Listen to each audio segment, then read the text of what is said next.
Namaste, greetings and blessings, and welcome to the Center for Spiritually Integrated Arts.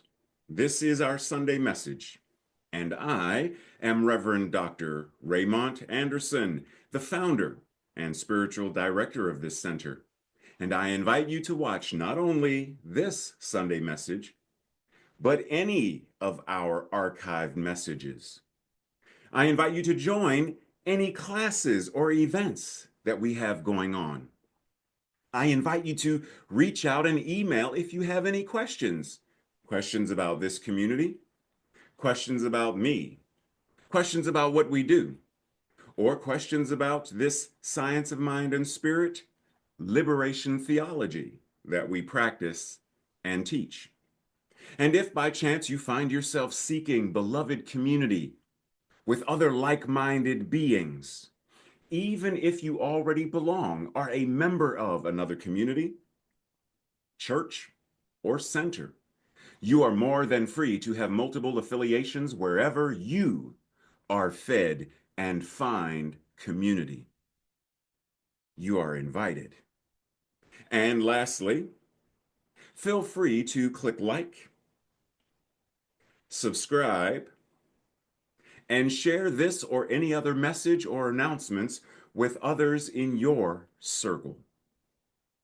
And with that, much appreciation, love, and blessings. Enjoy the message.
Namaste and greetings, and welcome to week number 2 of our third month of the year. Whoo! The still small voice is what we are talking about today, and yet we will not be talking about it the way we normally talk about it. When we reference the still small voice of God, we tend to do so anthropomorphically, and we do this quite often. And for the record, it is important to be mindful. For the record, the voice of God, this thing that we call the voice of God, which is your intuition, your wisdom, your creativity, your imagination, all of that, the voice of God is not small. Keep in mind what Yoda said, judge me by my size, do you? As well you should not, for my ally is the force, and a powerful ally it is. The voice of God is neither small nor is it quiet. Breathe. Now, we tend to reference it as both small and quiet because we have been conditioned, we have been domesticated to ignore our intuition, to second guess those intuitive hits or the creative ideas. Is that really a good idea? I mean, what if I write the book and people don't like the book and so we second guess and then we poo-poo it and we poo-poo it into it was just a memory. So we turn down, quote unquote, the volume of because we are practicing ignoring it. And anything that you practice, you develop greater skill at, and anything you do not practice atrophies. So what atrophies? Our intuitive muscles. The intuition is ever present because God is ever present. But through lack of use, our ability to access it atrophies. What increases? Our ability to ignore it. Those muscles we build. So once again, the question is, are we aligned? Are we receptive? Are we active to this thing that we call the voice of God? Because the voice of God, the voice of creation, is loud and clear. But it's only loud and clear when we are aligned, when we are receptive, and when we are active in it. So the question becomes, if you're aligned, if you're active, etc., are you listening? And if you're listening, how are you listening? No, let's go back. How are you listening? And when I say, how are you listening? What I mean is, for those who are in the category of what we call hearing people, we listen with our ears. Sound vibrations go in through the auditory canal, striking the eardrum, etc. But for someone who is deaf, they don't listen the same way. They listen with their eyes. The language, American Sign Language, is a visual language, a three-dimensional language. They listen in the way they interact in community through deaf culture. Well, what about someone who is deaf and blind? They listen through their sense of tactile touch. So once again, how do you listen? When staring at a beautiful piece of art or not so beautiful piece of art, you're just staring at art. How do you listen to what is being communicated through this piece of art? When you are walking through nature or sitting on a beach, how are you listening to the crashing of the waves and the breeze as it touches your skin and the sunlight? How are you listening to what nature is communicating? When you are in meditation and you are being present, how do you listen? What does that entail for you? Because how you listen to your intuition may be very different than how Ray listens to his intuition. Ray may see images in his mind's eye. You may feel a tingling on your neck. And when that happens, you know that is the voice of God. That is my divine wisdom communicating and offering me something. Am I listening? Because listening implies active engagement, right? Like I can hear Tracy talking upstairs. She's on the phone or whatever. I can hear her, but I'm talking to you. But if I pause and listen, I can tell who she's talking to and what she's talking about. Hearing, simply observing. Have you ever walked through an art gallery or a museum and you just scan the art? You scan the art. You look, you scan, you look, you scan. You see it, but you're not looking at it. Sometimes we are in conversations and I hear the person sitting across from me until such time as what I hear then is just as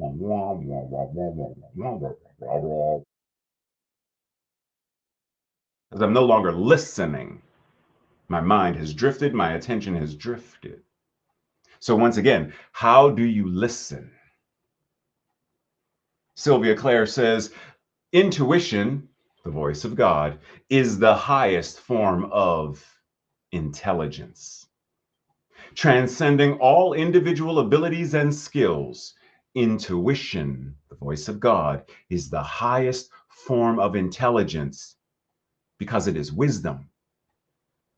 And this wisdom transcends all other individual abilities and skills. How is this showing up in your life? Breathe. For a moment, let us enter into the game show world. Hello and welcome to today's show where we are talking about who is this? By any chance, if I were to ask you for the $1,000 question, who is this? Do you know who this is? Would you like a hint?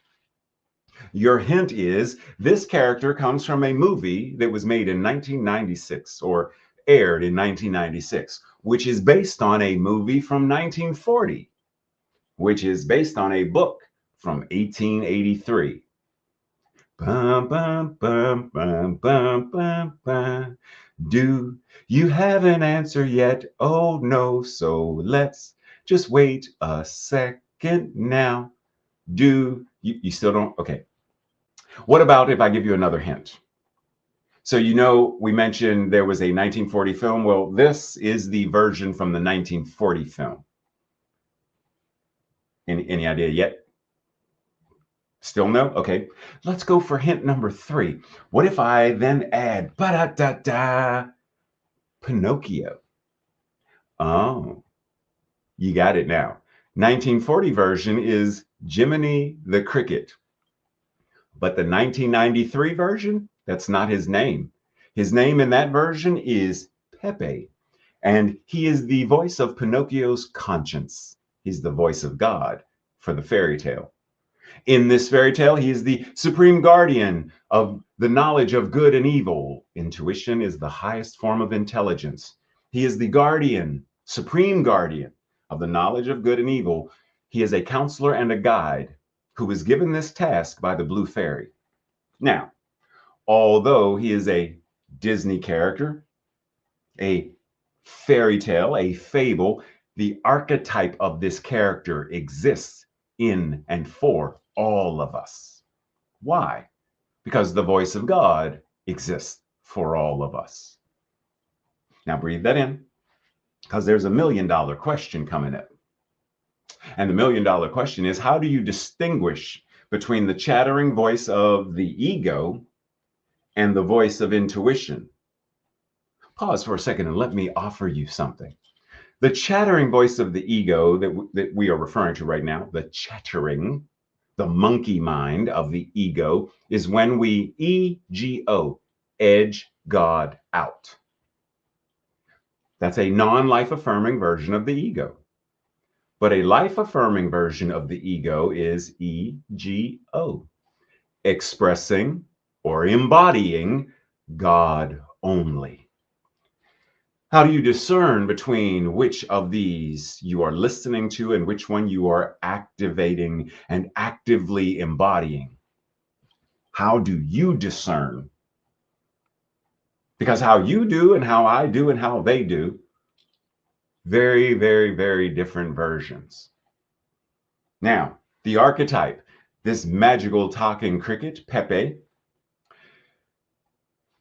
shows up as a divine spirit for this fairy tale.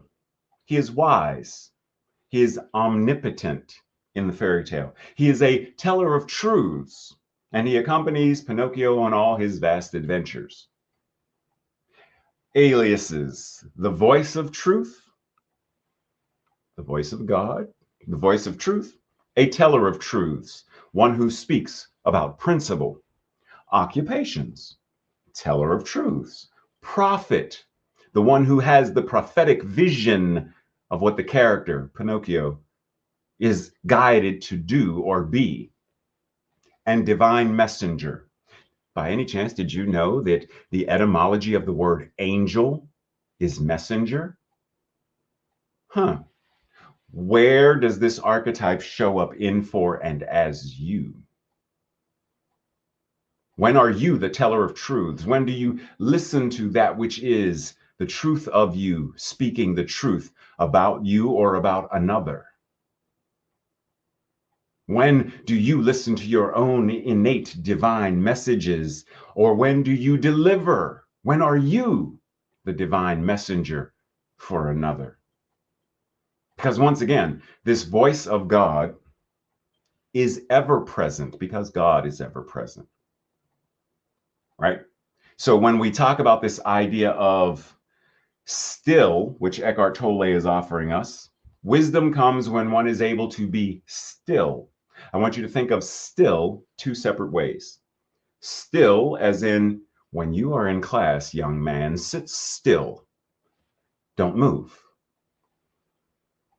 Still, meaning continuous. Are you still studying art?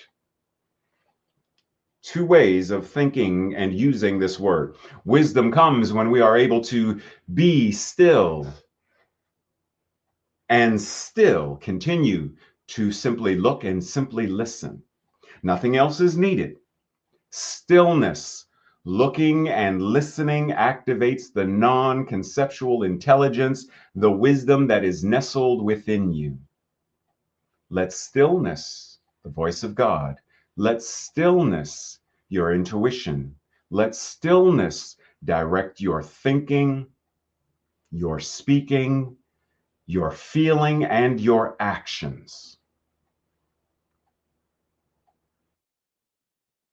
So wisdom comes when we are able to be present. No need to be busy. Be present and continue to be in that state of active listening, embodying, and taking action. Breathe. Now, oftentimes we think this kind of wisdom, this stillness, only comes when we meditate. And it certainly comes when we meditate effectively, yes, without a doubt. And yet, if the voice of God is ever communicating because that which God is ever present and ever expressing, then the same wisdom is accessible whether we're meditating or washing dishes, whether we're shoveling snow or putting out a wildfire, whether we are walking into a voting booth or we are running for office. This same divine wisdom is ever present. So once again, the question comes up, how are you accessing it and embodying it, being receptive to it? Sylvia Claire once again offers us, open your thoughts to the probability that you are more intuitive than you realize. And thank you very much. That's our service for today. Okay, we could stop right there, but whew, open your consciousness to the idea, not the possibility, the probability that you are far more intuitive, that you are far more capable of listening to the voice of God, embodying the voice of God, than you even realize. Why would we not realize it? Conditioning, how we have been indoctrinated and domesticated. So pause for a moment and be still and open your mind to the idea that you are more intuitive. You have greater access to the divine than you may realize.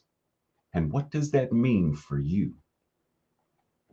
Intuition is a sense of knowing how to act spontaneously without needing to know why. My intuition says, do not go down this street. But why? I want to know why. Why do you not want me to go down the street? Why? Why? I don't need to know why. I had this intuitive hit that said no, or said go, or said, and I simply follow spontaneously without the need for a dissertation that gives me a detailed explanation as to why do you not want me to buy this box of cereal? And then later find out that the cereal was recalled. Why do you not want me to go down I-95? To later find out that there was something, a trucker spilled and, the whole highway is blocked now. But why do you? Intuition is a sense of knowing how to act without needing to know why you are acting that way. So once again, how are you listening?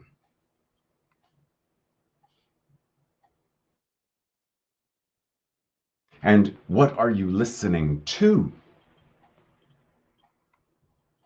What are you listening with? What are you listening as?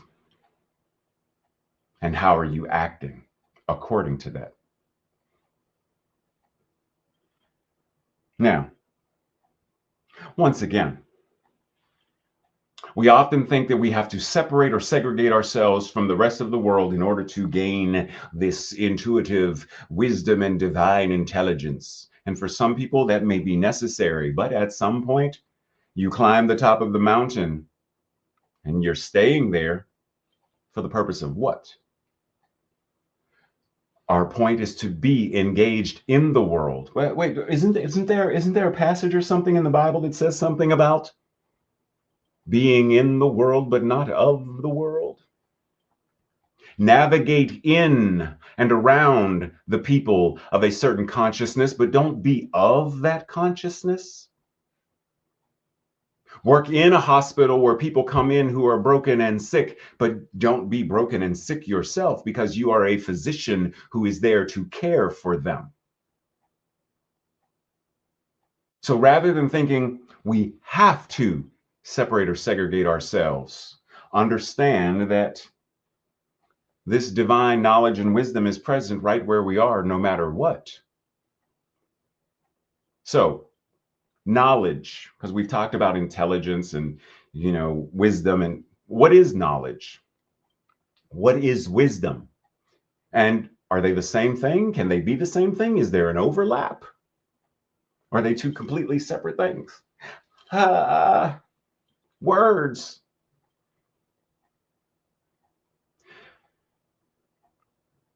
When you speak of knowledge,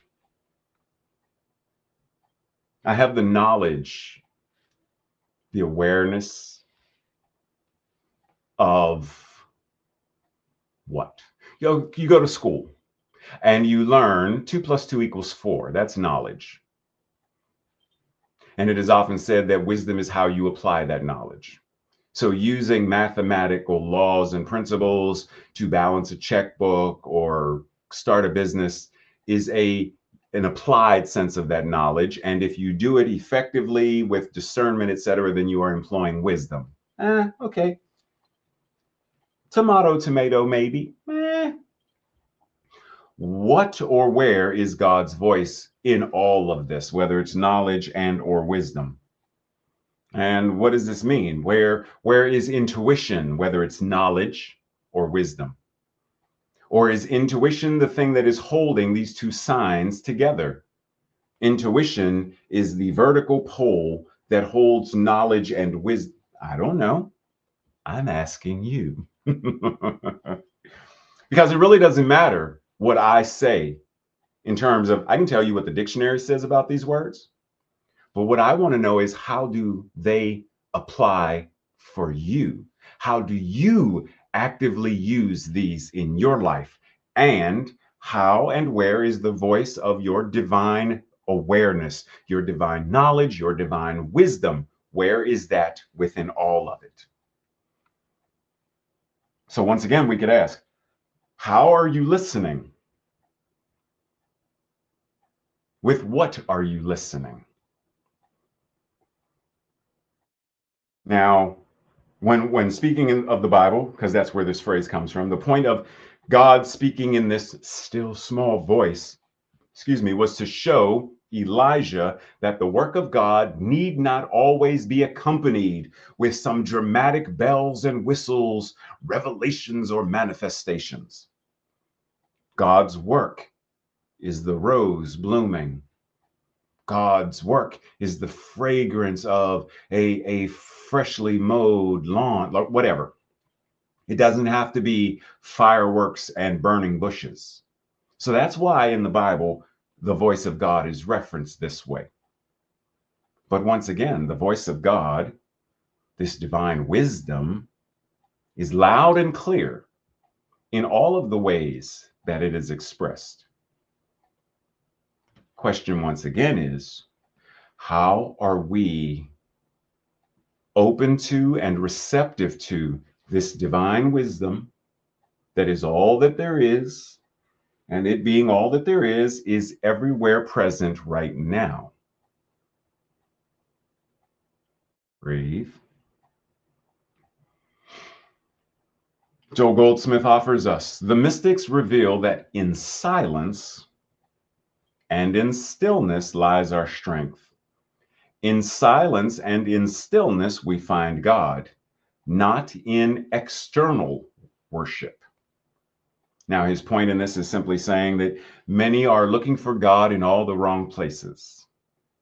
They're looking for God in temples and in shrines and in holy places as if that's the only place God is. God certainly is there because God is everywhere.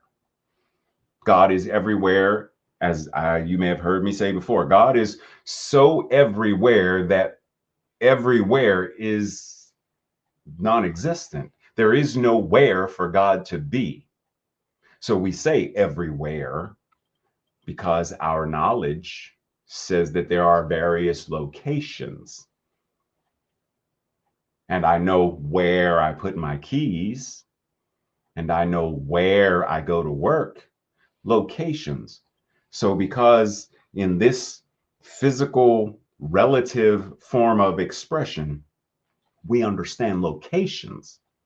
So we reference God as omnipresent. God is in all of these locations, but God is beyond location. For God, there is no locate. There is no space for God. God is space. So God is not omnipresent. God is omnipresence itself. So he is offering us the idea that says when we go to that space within our awareness that knows and knows that it knows, I don't need this external. I am quiet within my own consciousness. And quiet simply means I am not listening to the ramblings of, remember that chattering ego mind. I am quiet in, I am still in, I am present in, with, and as the truth of my being. Seek ye first the kingdom of heaven, and all else will be added unto you. The kingdom of heaven is within. As within, so without. So how do you access? What is your method or tool or technique for entering into the silence other than meditation? for entering into the silence, being in that place of stillness, other than meditation. Because once again, we don't have to. Meditation isn't the only access point. It's not the only access point to God. God is all there is. So, how else do you make use of or access?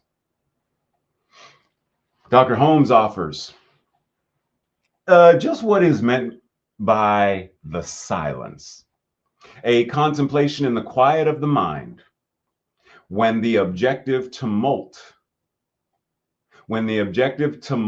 is temporarily stilled and we rise in our consciousness to the place of pure causation, which is spirit.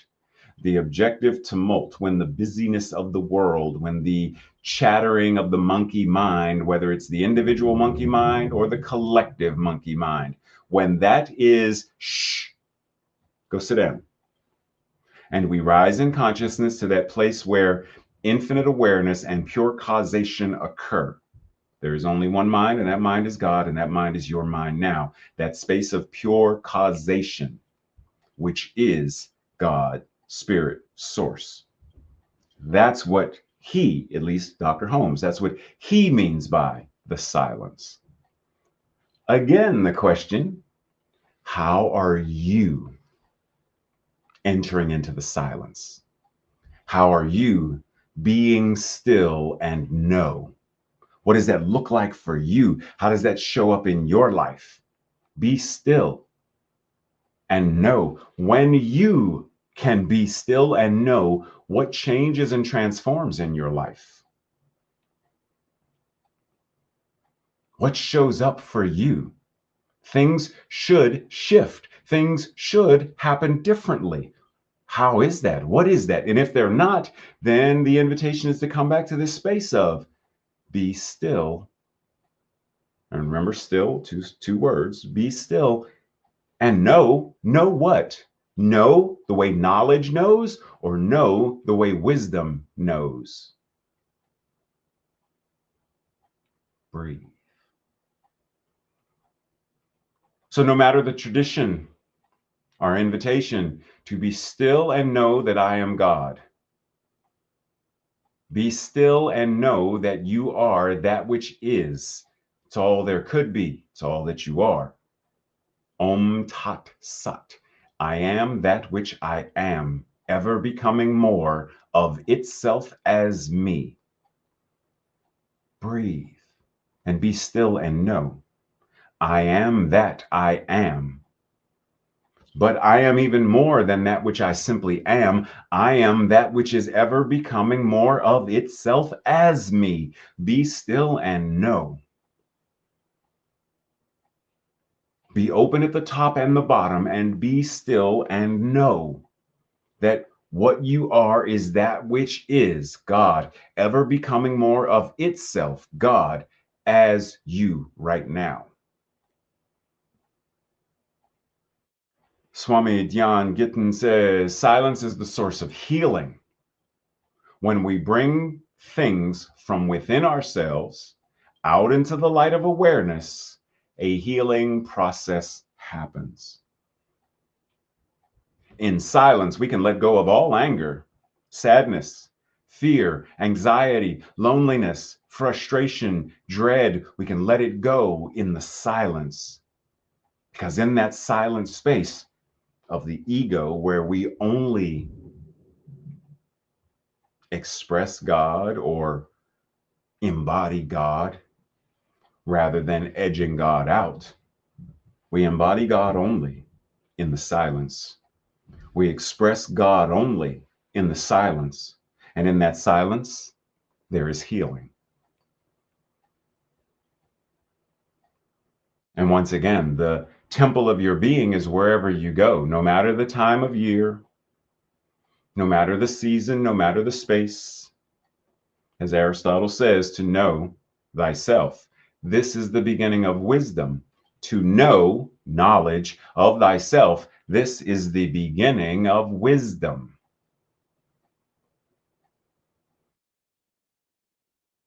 To what degree do you know yourself?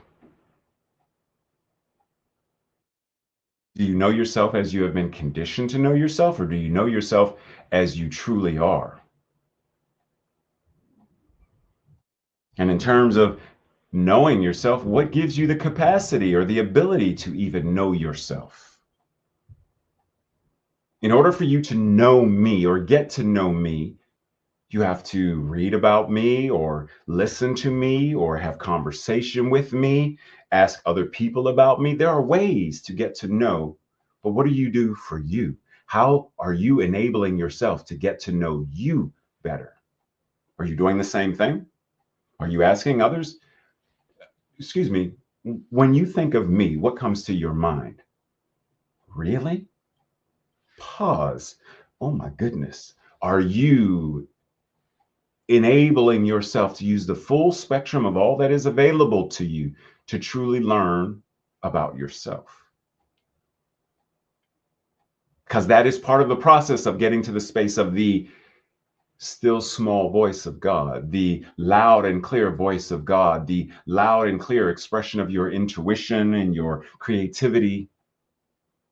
The more you know yourself.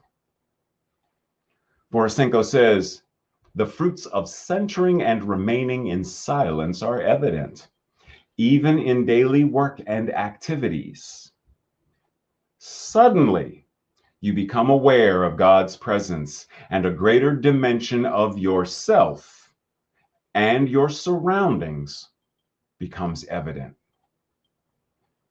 The more we get to know ourselves, becomes evident. The more we engage and listen and embody intuition and all of this stuff becomes evident. This greater dimension becomes evident. This healing becomes evident. A world that works for all becomes evident. But are we doing this? Once again, how are we listening? How are we acting? How are we engaging? Because as she says, even in daily work and activities, she didn't segregate and say only in meditation and moments of silence on great mountaintops, in ashrams and temple. She said in work, daily work and activities. All of it is present at any and every point within itself. It is not approaching a point, not receding from it, but it is always at the point. The whole of God is present at any and every point within God. Now, once again, this idea in the area of duality, we are thinking of there is a, for example, a north, south, east, and west pole. There are points. There are areas. All of it is present at any and every point within itself. But what is beyond the points? It simply is. The whole of God is present, period. The whole of God is present because the whole of God is presence itself. Breathe. So that means right where you are, God is, God must be. It's present everywhere, every when, it's present. So what does that mean for us? Well, I want to pause for a second and think about this idea of witches. Yeah, I know this is an odd tangent, but follow me as we go. There are many archetypes and ways that this concept of witches have been expressed and displayed throughout our time. And the key thing that I want us to recognize and understand about this, same thing with the archetype of the cricket, the archetype of the witch. There is this idea that says the witch, as Paulo Coelho says, to me, the witch, a witch, is a woman that is capable of letting her intuition take hold of her actions, that communes with her environment, that isn't afraid of facing challenges. To me, a witch is a woman who listens to the voice of God as it expresses in, through, and as her. And as a result of that, shifts, changes, transforms whatever is needing to be healed and transformed and evolved. Yes, I know, I'm good for coming up with an acronym. So I want you to think about being a witch. I got ready to do the witch laugh. Think about being a witch, being someone who is wondrously intuitive, transformative consciousness. And here's the kicker: someone who is holy. I want you to think of yourself in this way, that you are wondrously intuitive. You embody transformative consciousness, that you are holy, and in so doing this, embodying your inner witch archetype, you understand what it means to defy gravity. Thank you, Elphaba. What does it mean for you to defy gravity? Remember what Paolo said, to someone who is not afraid to face challenges. Are you willing to face whatever challenges are before you, however those challenges show up? And are you willing to defy gravity to heal them and transform them? It is your intuition, your divine knowing, that gives you both the call and the capacity to defy gravity. Now, gravity could be any number of things for any of us. Gravity could be the way the toxic patriarchy shows up. How do you defy gravity? It can be racism. How do you defy gravity? The thing that would hold you down, how do you defy it so that it cannot hold you down? Lynn Robinson says, honor your desire for a new life.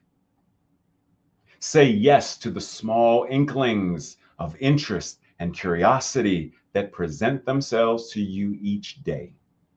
Say yes, a full-bodied yes, to your desire and your capacity to live a life that you desire and deserve to live. And be aware, as James Baldwin said, that not everything that is faced can be changed at that level, but nothing can be changed until it is faced. There are some people, no matter how much we talk to them, they are not going to change. Their degree of whatever is going to remain. They are held in place by the gravity of their consciousness. And so we bless them and we pray, but it is theirs to change. So not everything, not everyone can be changed the way we would like. But this is never going to change if we don't face it. They are never going to change if we don't face them. Systems are never going to change if we don't face them. So what is yours to do, and how are you willing to face the challenges and the gravity and the ways that we are taught to edge God out?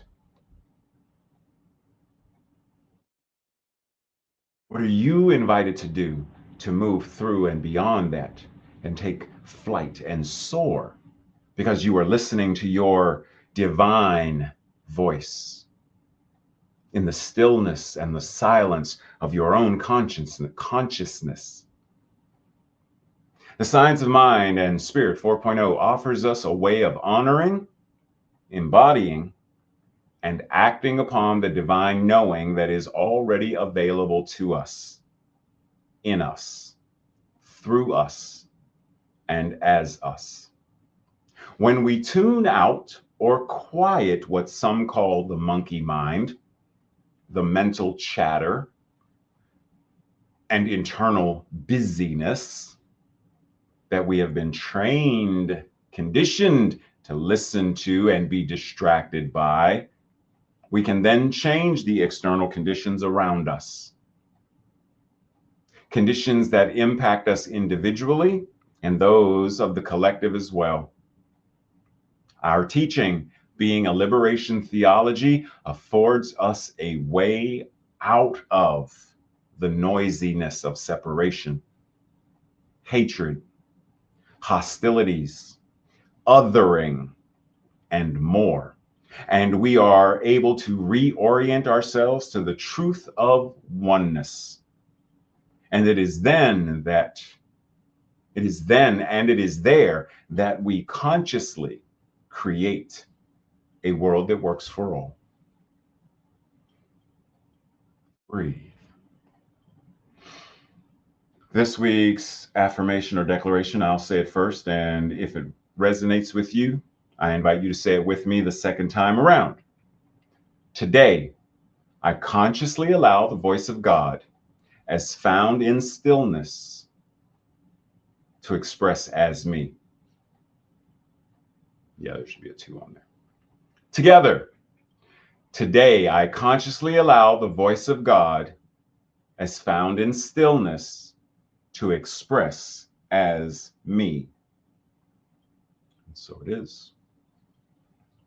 This week's journal questions or Thursday night study group questions. How do I access my intuition? What does my intuition look like, feel like, sound like?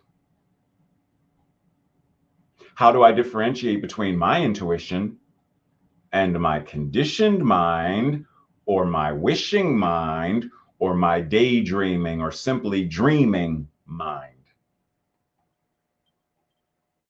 Number 2, what are 3 things my intuition offered me yesterday that I listened to? What is 1 that I did not listen to, and why did I not listen? Number 3, what are the practices that bring me to stillness where I am more apt to recognize my intuition? And how often do I practice them? Number 4, where in my life do I let gravity hold me down? And what am I invited to do to defy gravity? 5, what does it mean for me to declare and embody, be still, and know that I am God? Whew, that one, whew, take a breath. Whew. What does it mean for me to declare and embody, be still, and know that I am God? And then lastly, what might change if I let my inner WITCH, my inner witch, express? And breathe as we enter into that space for our closing prayer, where we simply know and know that we know, even when we don't know that we know, or don't know that we don't know, the knowing is still there. So in this moment, I avail myself, and as I say I, all are invited to I for themselves. I avail myself to the infinite awareness that says, I know what I know, and even when I don't know a thing, I know that there is an infinite intelligence and infinite wisdom that knows all things, for it is all things. So when I don't know what is going on the other side of the world, when I don't know what's going on right now in Washington, D.C., in the White House, I know that there is an infinite intelligence that knows. I know that there is an infinite awareness that knows. I know in the infinite pool of consciousness how I align my awareness ripples through the very tapestry of all that is. That's what oneness means. And as more of us tune in and tap in to this infinite awareness, this divine voice of God that shows up as our intuition and our creativity, it also shows up in our ability and capacity to liberate one another. It shows up as our capacity and ability to create and manifest a world that truly works for all. By elevating consciousness, not by remaining in the old systems of lack, scarcity, separation, and othering, but by evolving through prophetic vision, through prophetic creation. We create new systems, and these new systems operate within a world that works for all. So we breathe and avail ourselves to this infinite awareness, this embodied knowing. And from this place of deep listening and embodiment, we act.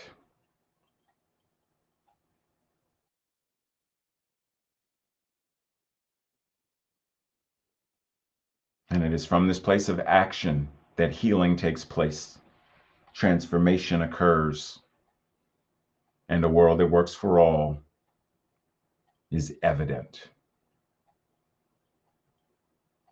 Breathe, because I know it is already answered. It is already in motion. It is already answered prayer. And so it is. So it is. Namaste, blessings, much love and appreciation, everyone. As always, we'll see you during the week for any of the events going on during the week. And otherwise, see you next Sunday. Blessings and love.